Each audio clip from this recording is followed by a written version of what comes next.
Yes bank के share पिछले कुछ महीनों से खबरों के चलते काफी हरकत में रहे हैं। खासकर जापानी बैंकिंग फर्म एसएमबीसी के द्वारा बैंक में हिस्सेदारी खरीदने के बाद शेयर लगातार ऊपर की ओर जा रहे हैं। 18 अगस्त को येस बैंक के शेयरों का प्राइस 19 रुपए था और अब ये स्टॉक 21 रुपए के ऊपर ट्रेड कर रहा है। ऐसे में इस बैंक स्टॉक के लाखों शेयर होल्डर्स बड़ी तेजी की उम्मीद लगा रहे हैं, लेकिन इन शेयर होल्डर्स की उम्मीदों को अमेरिकी बैंकिंग और ब्रोकरेज फर्म मॉर्गन स्टैनली ने तगड़ा झटका दिया है। दरअसल इस फर्म ने येस बैंक के शेयरों पर टारगेट प्राइस घटा दिया है।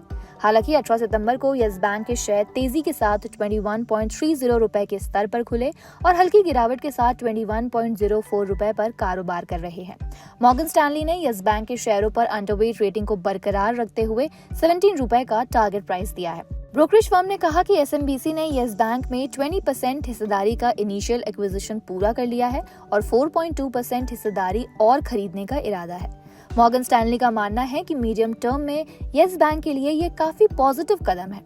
इस ग्लोबल ब्रोकरेज फर्म ने कहा है कि आने वाले समय में प्रॉफिटेबिलिटी में धीरे धीरे सुधार को देखते हुए बैंक शेयर पर अंडरवेट की रेटिंग को बरकरार रखा है। येस बैंक के शेयरों पर भले ही ब्रोकरेज फर्म ने टारगेट प्राइस घटा दिया हो, लेकिन इसके शेयरों ने पिछले 1 महीने में 10%, 6 महीने में 28%, तो पिछले 5 सालों में 50% तक का रिटर्न दिया है। आपको बता दें, जापान का सुमितोमो मित्सुई बैंकिंग कॉर्पोरेशन यानी एसएमबीसी बहुत तेजी के साथ येस बैंक को खरीदने के लिए डील कर रहा है।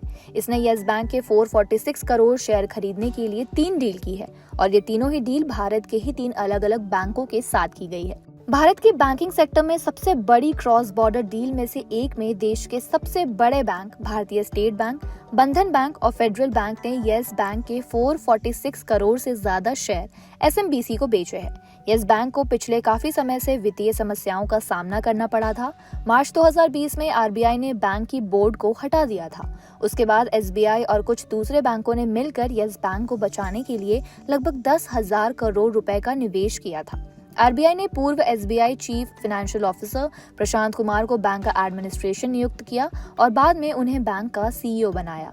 बैंक के एफआई 2025 से 26 की पहली तिमाही के नतीजे बताते हैं कि बैंक ने इस दौरान 808.70 करोड़ का नेट प्रॉफिट कमाया, जो पिछले साल की इसी तिमाही के 516 करोड़ की तुलना में लगभग 56.7% ज्यादा है। पिछले 5 दिन में देखें तो स्टॉक में 0.52% और 1 महीने में 10.37% की तेजी देखने को मिली है। वहीं पिछले 6 महीने में स्टॉक में 30.79% की बढ़त देखने को मिली है। इस साल अब तक शेयर ने निवेशकों को लगभग 7.34% का रिटर्न दिया है। हालांकि पिछले 1 साल में 9.96% की गिरावट भी शेयर में देखने को मिली है।